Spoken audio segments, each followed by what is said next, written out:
Magandang gabi po sa inyong lahat. Ito yung kauna-unahang healthy reading natin. This is episode 38 for January 5th, 2025. At hindi ho ako nakapag-provide ng recordings, ng readings po natin simula nung nagbagong taon hanggang pumasok yung first Friday yesterday. Kasi po, yung panata ko, nagsisimula lagi sa first Friday po ng taon. And kaya po tayo hindi nakapag-video. Pero ngayon, kukuha tayo dito ng isang baraha. Tungkol ito sa kalusugan. 'Di ba? And this is a general reading. Sa gustong magpabook ng full private reading, kung gusto niyo malaman yung sarili niyong estado sa kalusugan kung may pasyente kayo, kalusugan ng kamag-anak, no, magulang, pamilya. Kasi aminin niyo man o hindi, merong mga sakit na hindi talaga galing sa Diyos, kundi may mga sakit na gawa ng tao. At matagal na nag-i-exist yan. At yung iba, mas malala pa kasi they intended to wipe out lives talaga. Okay? Maliban na lang kung ano yung mangyayari sa bandang huli. Pero tignan muna natin ito.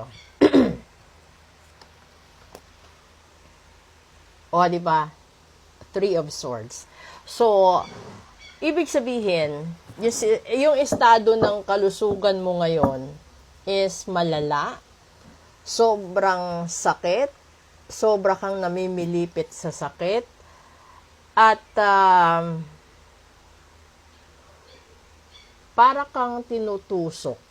Kung nararamdaman mo na yung sugat mo malalim, tinutusok siya, na para bang hindi ka makatulog, minsan balisa, minsan naman tulala, or minsan masyadong ang hirap ng paghinga, ang sakit ng kasukasuan mo, ang sakit ng ulo mo. Ibig sabihin nito, hindi siya gawa or hindi siya natural na sakit. Posible itong nabarang ka, kinulam ka, or may minana kang sumpa. Kasi, the Three of Swords, ito yung baraha na kung meron kang isang sitwasyon, sasabihin mo, mas maganda pang tanggapin mo ang katotohanan kesa mamuhay ka sa kasinungalingan. Ito yun. So, di ba kapag nagpahula tayo, ang purpose kasi ng hula dati, kaya hindi siya gaano ka ginagamit dito sa atin noon, dahil yung iba kalimitan natatakot malaman kung ano estado ng kalusugan nila. Kung alam nyo yung sa makaluma, may almanake.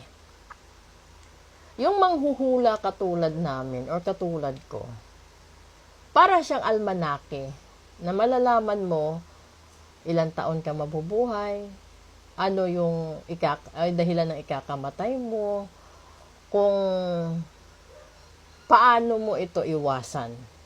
Ganun ho yung takbo ng hawak kong panata. Hindi ho lahat ng tao nagbabasa ng almanake. Kasi, hindi naman ho nila gustong malaman kung kailan sila mamamatay. Di ba? At hindi rin nila gustong malaman kung ano at paano sila mamamatay. Hindi ito, lahat na sinasabi ko hindi biro. Lahat na sinasabi ko sa mahuhulaan ko, mariritualan ko, totoo po yun. Pero, siguro yung pinagkaiba lang sa almanake. Yung almanake na isulat na eh.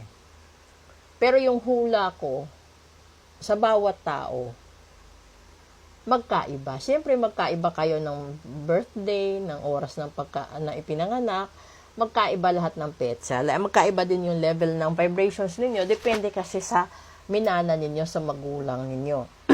Ngayon, itong kalusugan na ito, ibig sabihin, ito yung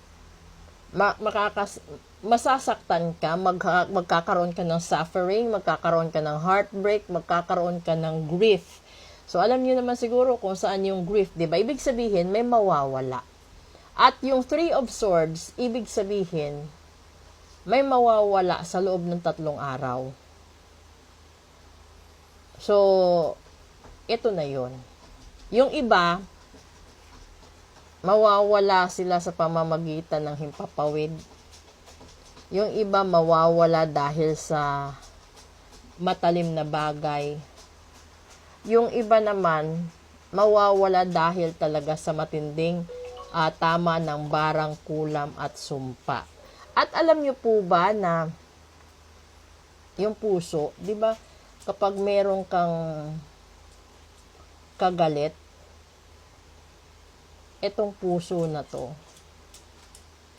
hindi ito titigil hanggat may nararamdaman siya. So, ibig sabihin, kung may mga tao na sinaktan mo, may mga tao kang na-bypass, may mga tao kang hindi sinasadya ng mga sitwasyon.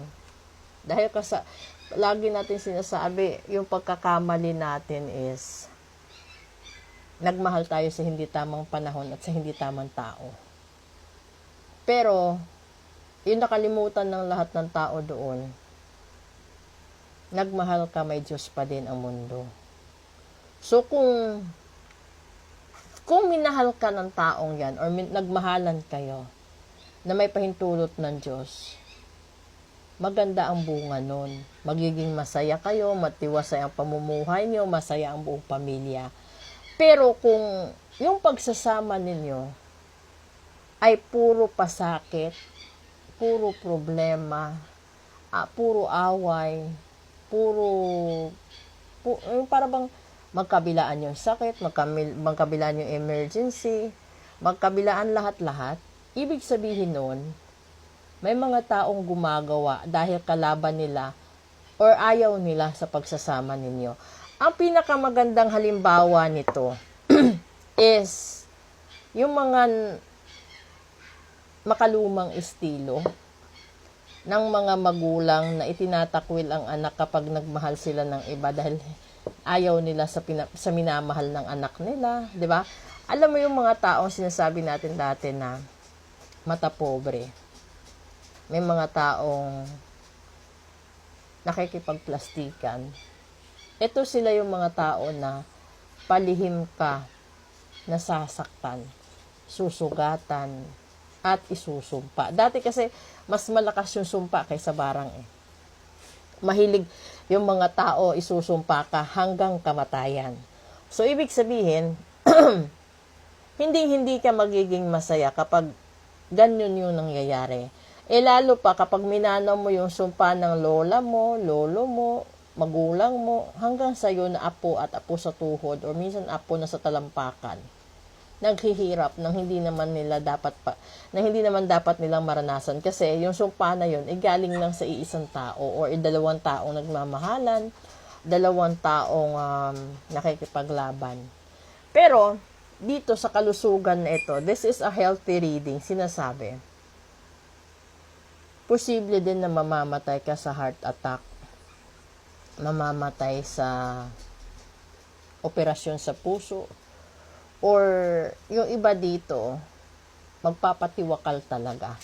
So, this is a reading January 5th, 2025. So, there is a 3 days na sinasabi.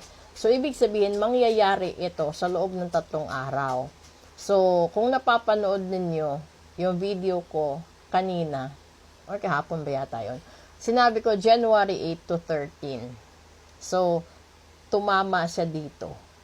3 araw simula ngayon, delikado. 'Di ba? So, wala ho talaga, hindi ho ako nagbibiro. Lahat ho ng pinost ko, lahat ng sinabi ko, totoo at mangyayari po. Sa mga nahulaan ko, kung ayaw niyong maniwala, sige, antayin niyo kung mangyari yon. Pag nangyari yon, i-record niyo ang oras, i-record niyo ang petsa, ang araw, at kung paano nangyari. Dahil kung babalikan nyo ang lahat ng sinabi ko, yun na po yun. Kaso nga lang, hindi kayo nakinig. Diba? Yung gusto ko lang ay maisalba ang buhay. Kung ayaw nyong makinig, nasa sa inyo na po yun. Magandang gabi po. Proceed tayo sa normal natin na reading.